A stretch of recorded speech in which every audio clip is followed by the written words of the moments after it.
اللہ اکبر اللہ اکبر اللہ اکبر اللہ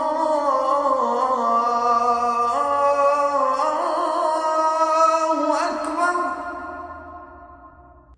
اشہد ان لا الہ الا اللہ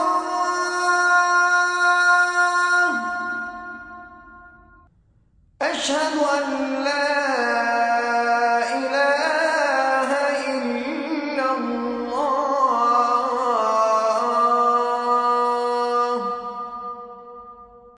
أشهد أن محمدا رسول الله.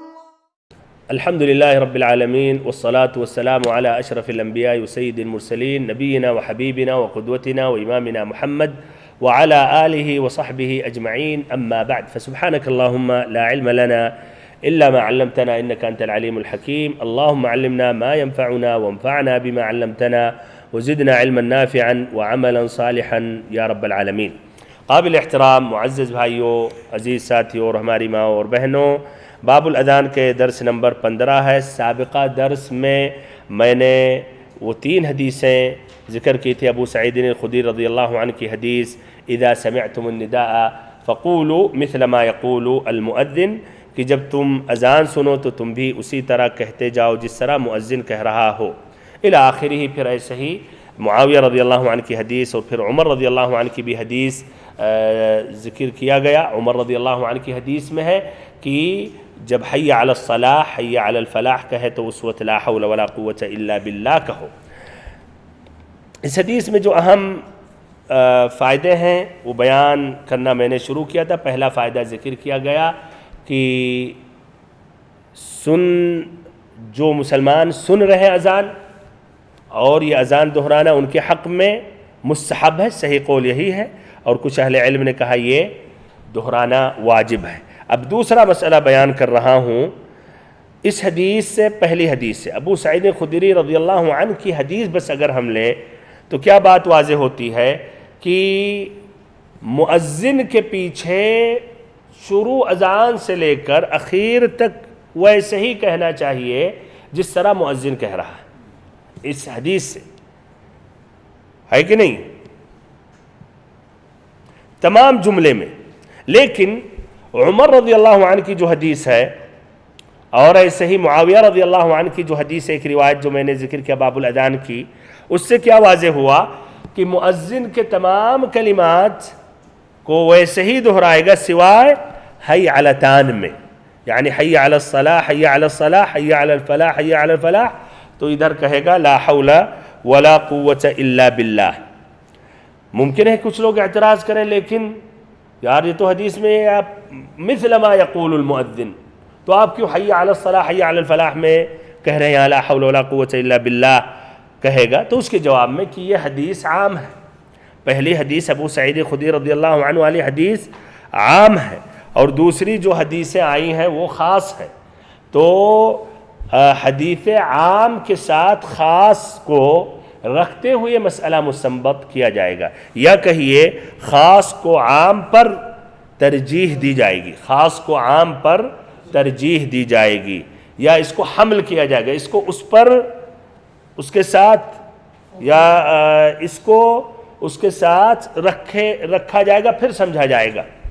تو حمل اس پر کیا جائے گا، یا کہیے خاص کو عام پر ترجیح دی جائے گی. ایسے ہی مطلق کو مقید پر یا مقید کو مطلق پر ترجیح دی جاتی ہے. تو یہ ہے صحیح مسئلہ، اور اس طرح تمام حدیثوں پر عمل کیا جا رہا ہے. اس طرح تمام حدیثوں پر عمل کیا جاتا ہے، یہ نہیں کہ پہلی حدیث پر عمل کیا جائے باقی حدیثوں کو چھوڑ دیں. اور یہ بھی ایک اہم جو اسباب ہے اختلاف کے فقہی مسائل میں ایسے ہے کہ کچھ اہل علم نے ایک حدیث لے لیا، ممکن ہے اور حدیثیں نہیں پہنچیں، اس طرح انہوں نے کہا یہ نہیں مطلقاً پورے اذان میں مثلا شروع سے آخر وہ ویسے ہی کہے گا. لیکن دوسرے اہل علم نے کہا نہیں، اس مسئلے میں اور بھی حدیثیں ہیں جس کی وجہ سے ہاں مؤذن کی مطابقت کرے گا تمام الفاظ میں سوائے مثلا حی علتان میں. تو بہرحال یہ پہلا قول اور یہی راجح ہے، لیکن بیان کر رہا ہوں اس میں اور بھی اقوال منقول ہیں. کچھ لوگوں نے کہا نہیں اختلاف مباح ہے اور جائز ہے کہ پورا اذان شروع سے آخر مؤذن کی طرح کہے، ابن المنذر نے یہ نقل کیا۔ تیسرا قول اس میں یہ ہے کہ حی علی الصلاح بھی کہے گا اور لا حول ولا قوت الا باللہ کہے گا، حی علی الفلاح بھی دہرائے گا مؤذن کے پیچھے اور پھر لا حول ولا قوت الا باللہ کہے گا۔ بہرحال یہ بھی ضعیف ہے، اور یہ ان احادیث کے روشنی یہ دونوں اقوال حقیقت میں مرجوح ہیں۔ اور ان تینوں اقوال میں کون سا قول صحیح ہے؟ پہلا قول صحیح ہے جس پر تمام احادیث پر عمل کیا جا رہا ہے۔ حدیث ابو سعید عام ہے، باقی احادیث خاص ہے، اور خاص عام پر ترجیح اس کو دی جائے گی۔ اس طرح یہ دوسرا مسئلہ تھا۔ تیسرا مسئلہ اس حدیث سے جو مستنبط ہے وہ یہ ہے کہ اچھا اذان ہو رہی ہے اور ایک شخص قرآن پڑھ رہا ہے، چاہے گھر میں پڑھ رہا ہو اور اذان وہ سن رہا ہے، یا مسجد ہی میں بیٹھا ہو اور اذان ہونے لگی۔ جس طرح اکثر ہم مکہ مدینہ جب جاتے ہیں تو حرمین میں ماشاءاللہ ٹائم سے پہلے ہم پہنچے رہتے ہیں، اذان ہو رہی ہے، قرآن ہم پڑھ رہے ہیں، تو کیا رائے ہے؟ قرآن پڑھنا بہتر ہے یا مؤذن کا جواب دینا بہتر ہے؟ اچھا، تو کیا قرآن سے بہتر ہے اذان؟ اللہ کے کلام سے بہتر ہے؟ تو پھر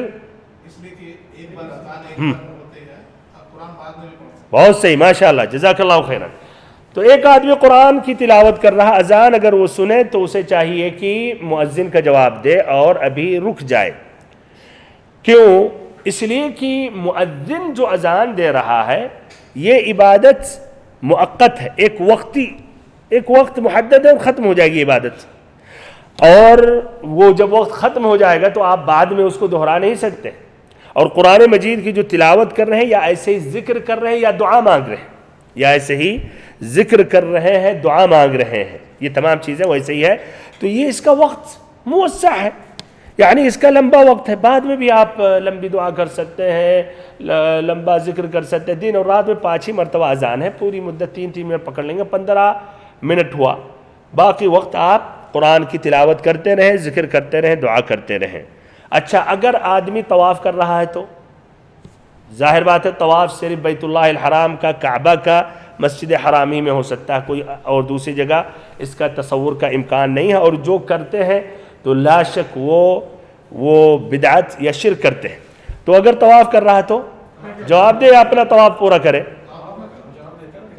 بہت سی طواف کرنا ایک ایسی عبادت ہے جس عبادت میں ذکر کرنا مطلوب ہے، اور اذان یہ ذکر ہے، تو طواف کرنے کے ساتھ وہ اذان کا جواب دیتا رہے، اس میں تو اور کوئی حرج نہیں ہے، اس میں یہ تو اور آسان ہے۔ تو اس طرح اسے ذکر کرنا چاہیے، یا ذکر قرآن مجید کی تلاوت، دعا پر اذان کا جواب دینا مقدم کرے، چاہے قرآن کی یہ اگر ان عبادتوں میں رہا، سوائے ایسی حالت میں جہاں ذکر کرنا ممنوع، اگر باتھ روم کے اندر ہے، یا ایسے اہل علم نے کہا اپنی بیوی سے جماع کر رہا ہو، تو ایسی حالت میں یہ مناسب نہیں ہے۔ اچھا، اگر آدمی نماز پڑھ رہا ہے، آپ مسجد میں داخل ہو گئے تحیۃ المسجد کے لیے، پھر مؤذن آئے اور اذان دے رہے ہو، آپ نے نماز شروع کر دیا تھا، کیا رائے ہے؟ نماز میں نہیں دہرائیں گے، نماز پڑھیں گے، ادھر نہیں دہرائیں گے۔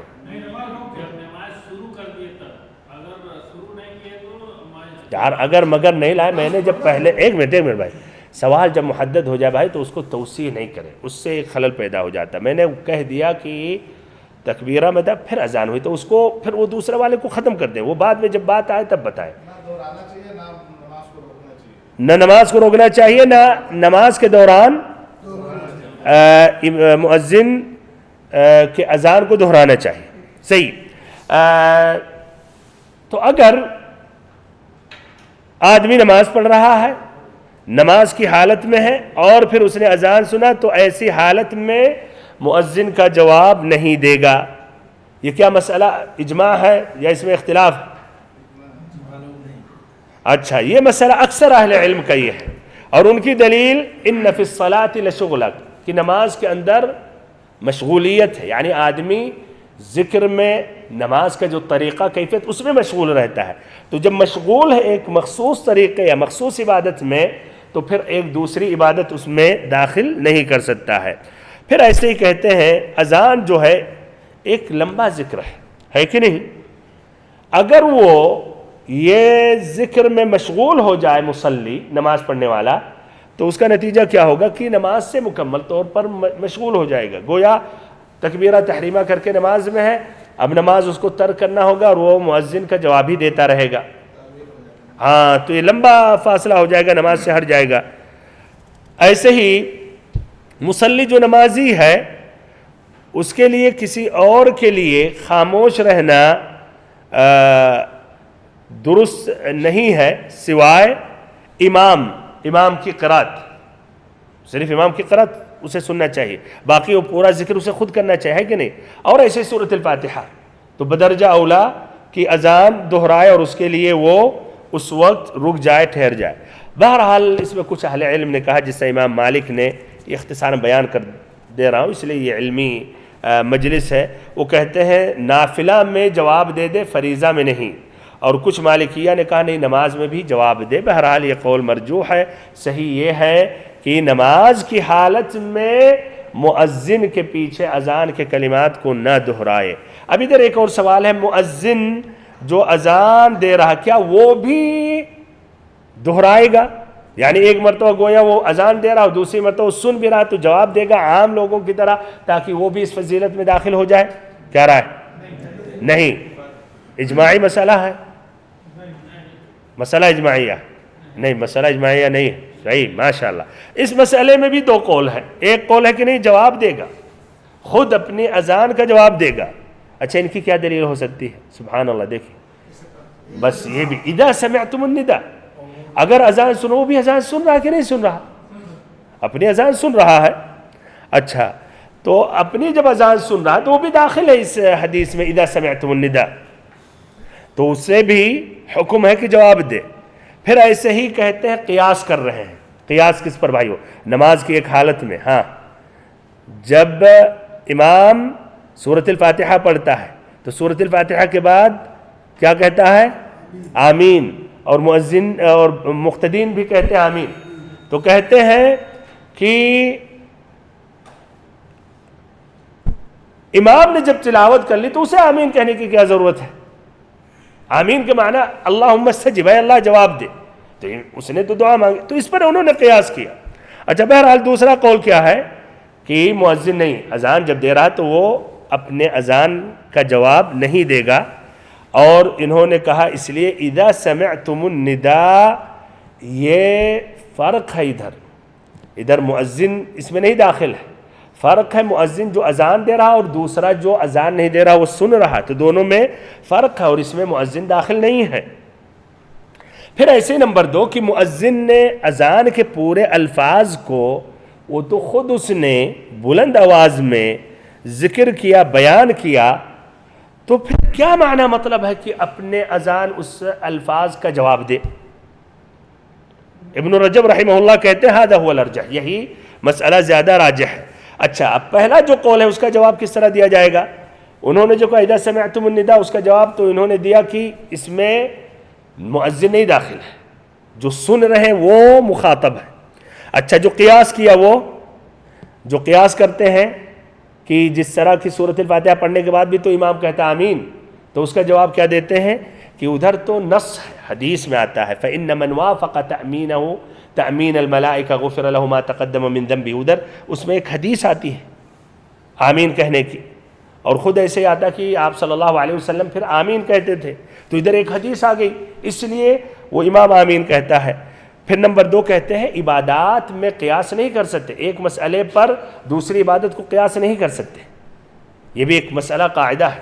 یہ نہیں کہ نماز میں سورۃ الفاتحہ پڑھنے کے بعد امام آمین کہتے تو آپ اس پر قیاس کریں اذان، یہ قیاس کرنا کسی اور عبادت پر یہ صحیح اور درست نہیں ہے۔ تو بہرحال خلاصہ کلام، مؤذن اذان بس دے گا، اپنے اذان کے کلمات کو پھر نہیں دہرائے گا، یا خود اپنا جواب وہ نہیں دے گا جس طرح کی عام لوگ جو اذان نہیں دے رہے ہیں۔ چوتھا مسئلہ اس حدیث میں یہ ہے، اور یہ سوال آپ لوگوں کی طرف سے یہ آیا تھا کہ اچھا اگر کئی مؤذن ہیں، ہم جس شہر میں رہ رہے ہیں ماشاء اللہ کئی مسجدیں ہیں، کئی مسجدوں سے اذان آ رہی ہے، کچھ ظاہر بات ہے آگے پیچھے تو ہو جاتا ہے، ایک مؤذن کا اذان ختم ہوا کہ ایک اور مؤذن نے شروع کر دیا، ایسا ہو جاتا ہے، تقریباً 2-3 تو ہو جاتے ہیں۔ اگر خاصتاً جہاں فقہی مسئلوں کا مسئلہ آ جاتا ہے، جو نمازوں میں کچھ ٹائم میں اختلاف رہتا ہے، عصر میں اول وقت میں دیتے ہیں، کچھ لوگ پھر اس کے 45 منٹ 1 گھنٹے کے بعد اذان دے رہے ہیں، فجر میں بھی وہی حال، تو یہاں تو اور بات ایک دم واضح ہو جا رہی ہے۔ تو کیا رائے ہے، ایک نماز میں صرف ایک مرتبہ آپ اذان دہرائیں گے مؤذن کے پیچھے، یا جتنی مرتبہ اذان ہوگا؟ ہاں ایک مرتبہ جتنی مرتبہ بھی ہو، جتنی مرتبہ ہو۔ چلیے مسئلہ اجماع نہیں ہے، اس میں اختلاف ہے۔ چلیے اس مسئلے میں 2 قول منقول ہے۔ پہلا قول یہ ہے کہ مستحب ہے ہر مؤذن کے پیچھے اذان کے کلمات کو دہرانا۔ ان کی دلیل کیا ہے؟ ہاں اذا سمعتم النداء، جب تم اذان سنو، ادھر نہیں کہا گیا اذا سمعتم النداء الاول، جب پہلی اذان سنو تب، تو جب تم اذان سنو، تو یہ عام ہے جب بھی اذان سنو۔ یہ بہت سے اہل علم نے اس قول کو اختیار کیا، اس میں شیخ الاسلام ابن تیمیہ رحمہ اللہ بھی، اور جہاں شیخ الاسلام ابن تیمیہ رحمہ اللہ آ جاتے تو قوت میں اس قول میں قوت بڑھ جاتی ہے بھائیوں، اس لیے بہت ہی بڑے معتبر محقق عالم ہیں، بلکہ کہہ سکتے ہیں ان کے بعد اب تک اس مقام، اس صلاحیت اور یہ جو ذخیرہ دیا تھا اللہ تعالیٰ کسی اور کو واللہ عالم حاصل نہیں ہوا، وہ بھی مختلف فنون اور علوم میں، یہاں تک کہ غیر مذہبی یعنی غیر مسلمان کے دین کے بارے میں ان کے علماء سے بھی زیادہ جانتے تھے، اور یہودی عیسائی ان کی طرف رجوع کرتے تھے یا استفادہ کرتے تھے اپنے دین سمجھنے کے لیے، اور کسی بھی فن میں بات کرتے تھے تو ایسا احساس ہوتا تھا اس فن کے علاوہ کوئی اور فن نہیں جانتے۔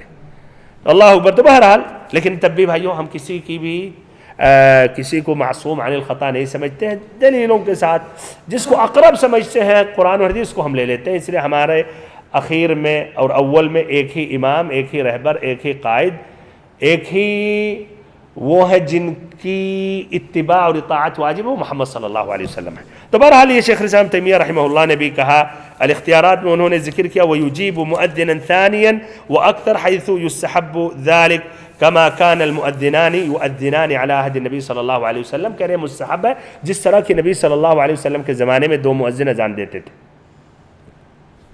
ایسے امام نووی نے بھی یہ کہا۔ بہرحال دوسرا قول کیا ہے کہ صرف پہلے مؤذن کی اتباع کی جائے گی، اور کچھ نے کہا صرف اس مسجد کے مؤذن کا جواب دے گا جس مسجد کا وہ قصد کرتا ہے جہاں جا کر نماز پڑھتا ہے۔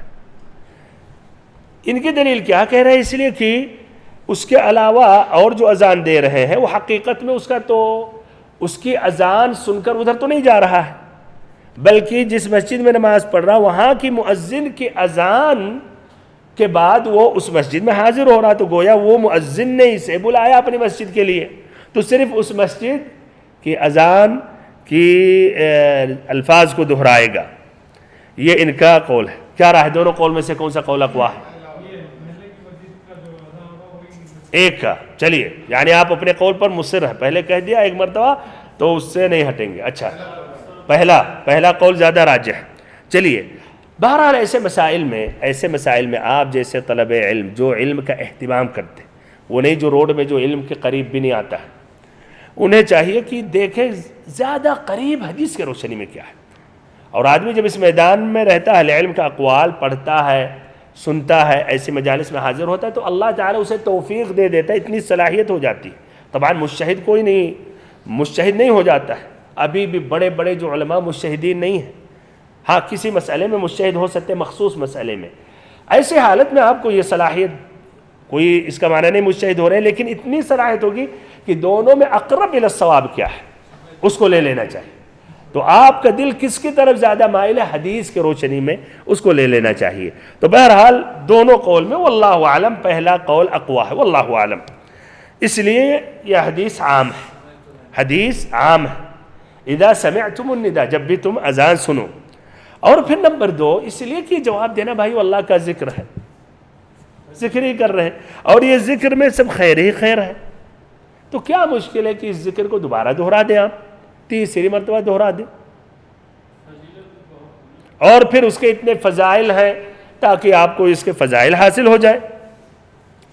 اچھا، تو بہرحال یہ دوسرا قول زیادہ راجح ہے، اور پہلا جو قول کہ نہیں صرف ایک کا جواب دے گا، اس لیے کہ وہ حقیقت میں ایک ہی مؤذن کو جواب دیتا ہے، تو یہ صحیح نہیں ہے، اس لیے کہ مراد یہ نہیں ہے کہ جب وہ جواب دے مؤذن کے اذان پر اور اس مسجد میں جا کر نماز پڑھے تبھی وہ دہرائے، کیوں؟ اس لیے یہ ذکر ہے، اسی لیے وہ بھی مسلمان جو مسجد میں نہیں جا رہا نماز پڑھنے کے لیے، کوئی بھی وجہ بیماری کی وجہ سے مثلا، تو اسے بھی جواب دینا چاہیے نہیں؟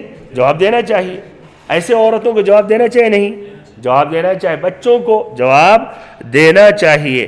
تو جواب دینے کا مطلب تھوڑی ہے کہ اس لیے آپ وہاں حاضر ہو رہے تبھی جواب دیں، اور حاضر نہیں ہو رہے ہیں تو جواب نہیں دیں، بلکہ وہ ذکر ہے۔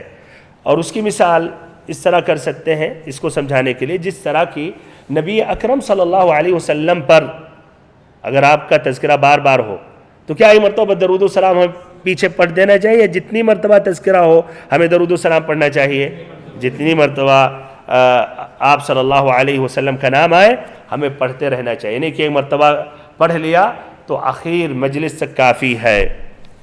تو یہ پہلا قول زیادہ راجح۔ اب کیا رہا ہے؟ پہلا قول زیادہ راجح ہے، دوسرا چلیے کوئی بات نہیں، دوسرا اگر آپ کا دل اس سے مطمئن، لیکن شرط یہ ہے تعصب میں نہیں، اور شرط یہ ہے تعصب کے علاوہ کہ بس ایک میں نے جو کہہ دیا بس، ہاں اگر دلیل سے اسی سے مطمئن ہے تو کوئی حرج نہیں ہے۔ بہرحال اس کے اندر اور بھی تفصیل ہے، انہوں نے جواب دیا ہے، جواب پر جواب، لیکن وہ ہم ہر مسئلے کو اتنی تفصیل سے تو نہیں کر سکتے ہیں۔ انہوں نے اس کا جواب دیا اذا سمعتم النداء کا، جو دوسرے قول ہے جنہوں نے کہا ایک مرتبہ، انہوں نے کہا اصل نبی کریم صلی اللہ علیہ وسلم کے زمانے میں ایک ہی اذان ہوتی تھی، اور ادھر النداء جو ہے یہ العہد الذہنی ہے، اس اذان کا جواب دو جو تم اے مدینہ والے سن رہے ہو، تو ایک ہی اذان ہوتی تھی، تو یہ ایک اذان مراد ہے، نہ کہ کئی مرتبہ دہرائے۔ تو بہرحال اس میں اور بھی جواب پر جواب ہے، لیکن تب بھی خلاصہ کلام کی پہلا قول زیادہ راجح ہے کہ کئی مرتبہ یہ ذکر ہے، اس کو دہرانے میں کوئی حرج نہیں، جس طرح نبی اکرم صلی اللہ علیہ وسلم کا نام جب بھی آئے درود و سلام پڑھتے رہے، سننے والا بھی وہ درود و سلام پڑھتا رہے۔ اس طرح یہ مسئلہ تھا، چوتھا مسئلہ تھا۔ اب اس چوتھے مسئلے کے بعد پانچواں جو مسئلہ ہے وہ بیان کر رہا ہوں۔ اذا سمعتم النداء، اور اس کی وضاحت ہو گئی تھی الفاظ کی جب تشریح کر رہا تھا، سمعتم، اس سے یہ مسئلہ ذکر کر رہا ہوں کہ کب مؤذن کے اذان کے کلمات کو دہرایا جائے، کیا شرط ہے؟ ہاں، جب سنو۔ تو یہ مؤذن کی متابعت کب کرے گا، کب الفاظ دہرائے گا؟ اگر وہ سن رہا ہے۔ تو اگر کسی نے مؤذن کو دیکھا اور نہیں سنا تو تب نہیں دہرائے گا۔ اچھا، اگر اس نے سنا اور مؤذن کو نہیں دیکھا تب دہرائے گا، اس لیے کہ اس مسئلے کو جوڑا گیا سننے سے۔ اذا سمعتم، تو یہ حکم کو نبی اکرم صلی اللہ علیہ وسلم نے جوڑا سماع سے، سننے سے۔ چھٹا مسئلہ یہ ہے کہ صلاۃ الفجر میں مؤذن کہتا ہے الصلاۃ خیر من النوم، تو الصلاۃ خیر من النوم، یہ سننے والا کیا کہے گا؟ لا حول ولا قوت الا باللہ کہے گا، یا صدقت و بررت کہے گا، یا الصلاۃ خیر من النوم کہے گا مؤذن ہی کی طرح؟ ہاں، الصلاۃ خیر من النوم کہے گا۔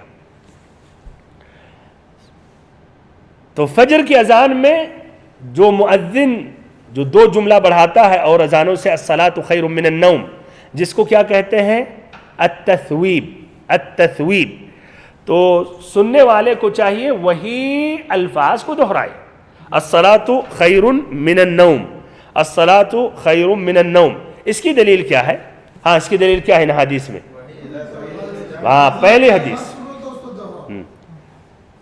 اس کی دلیل پہلی یہی حدیث اذا سمعتم النداء فقولوا مثل ما يقول المؤذن، جس طرح مؤذن کہے تم بھی کہو، اور اس میں سے صرف الحی علتان کو مستثنیٰ کیا گیا، حی علی الصلاح حی علی الفلاح کہ لا حول ولا قوت الا باللہ پڑھو، تو باقی الاصل کی طرف واپس ہوں گے، جس طرح مؤذن کہے تم کہو، تو صرف حی علی الصلاح حی علی الفلاح کے لیے استثناء ہے، اس کے علاوہ اور اذان میں داخل ہے، اور اذان کے کلمات جس طرح مؤذن کہے ویسے سننے والے کو کہنا چاہیے۔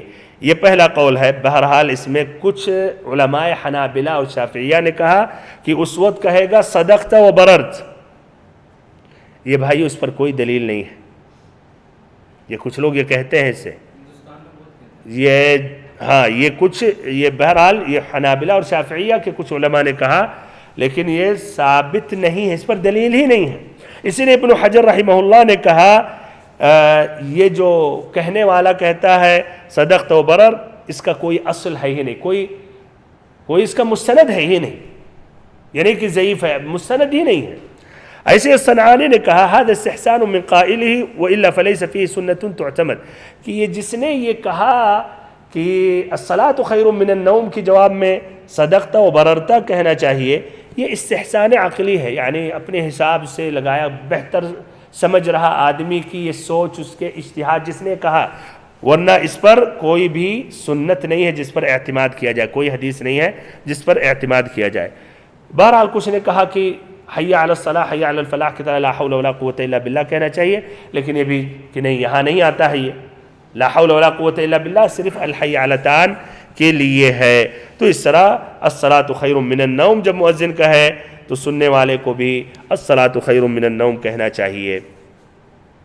بارک اللہ فیکم اجمعین۔ اس طرح وقت مکمل ہو گیا۔ باذن اللہ عز و جل آئندہ درس میں اس حدیث میں اور بھی فائدے ہیں ذکر کروں گا، پھر اس کے بعد ایک نئی حدیث پیش کروں گا۔ اللہ تعالیٰ سے اخیر میں دعا کرتا ہوں کہ اللہ تعالیٰ ہم سبھی کو علم نافع عطا کرے اور ہم سبھی کو صراط مستقیم پر چلائے۔ وصلی اللہ وسلم وبارک علی عبدک و رسولک محمد۔